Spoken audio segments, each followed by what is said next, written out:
Thank you very much, and thank you all for being here tonight. And welcome back to the White House. In particular, I want to thank Secretary Mattis and General Dunford for their incredible leadership and service.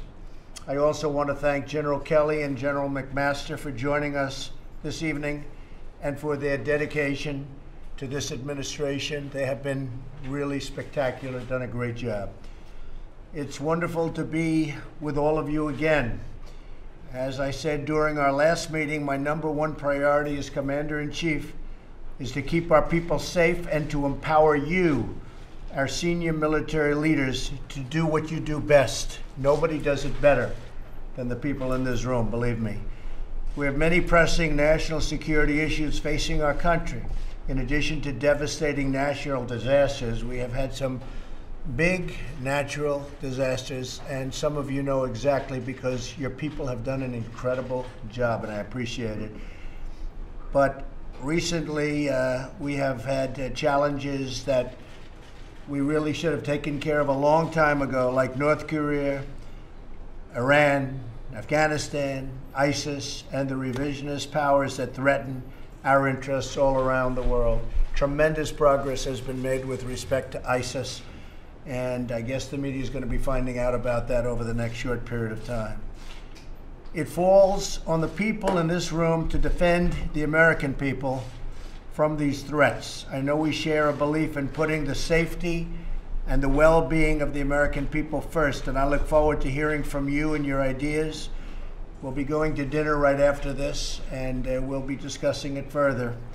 But I look very much forward to discussing certain things right now, and we have certain very critical areas that we will be discussing. In North Korea, our goal is denuclearization. We cannot allow this dictatorship to threaten our nation or our allies with unimaginable loss of life.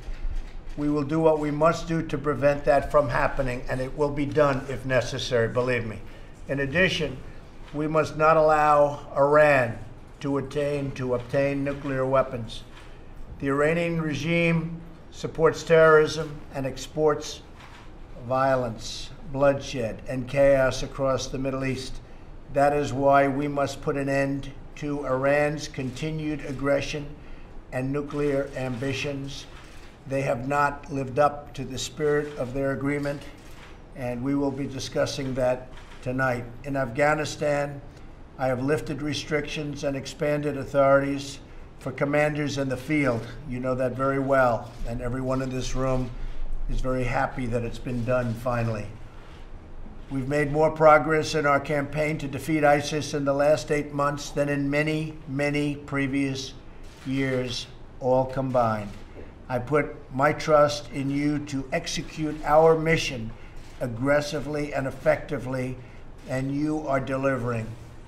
We're ridding our world of terrorism and terrorists as much as it can be done.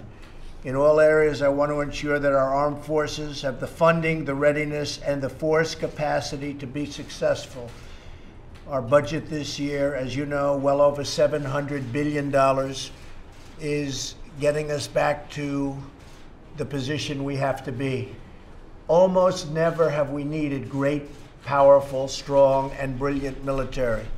And that's where we are, and that's where we're going, and going very rapidly.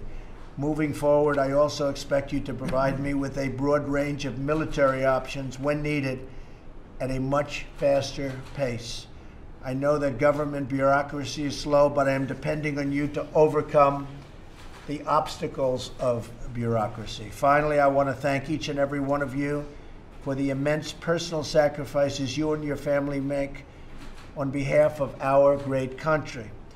Your patriotism, selflessness, and courage are an inspiration to me and an inspiration to our entire nation.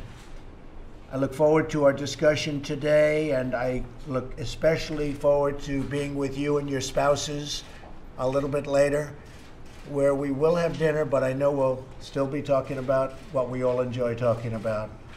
And perhaps our spouses have some better ideas than even we do, but I hope not. But I think that could be possible. So again, thank you all for being here. We appreciate it very much. And Thank you all very much. I appreciate it. Should people be allowed to buy devices? We'll be looking into that over the next short period of time. We'll be looking into that over the next short period of time. Does the NRA announcement provide some affirmation of the need to make a change? Thank you, Bob. Thank you, Bob. Thank you all very much. Thank you. Thank you. You'll be hearing about Iran very shortly. Thank you. You didn't frankly have the balls to put country before party.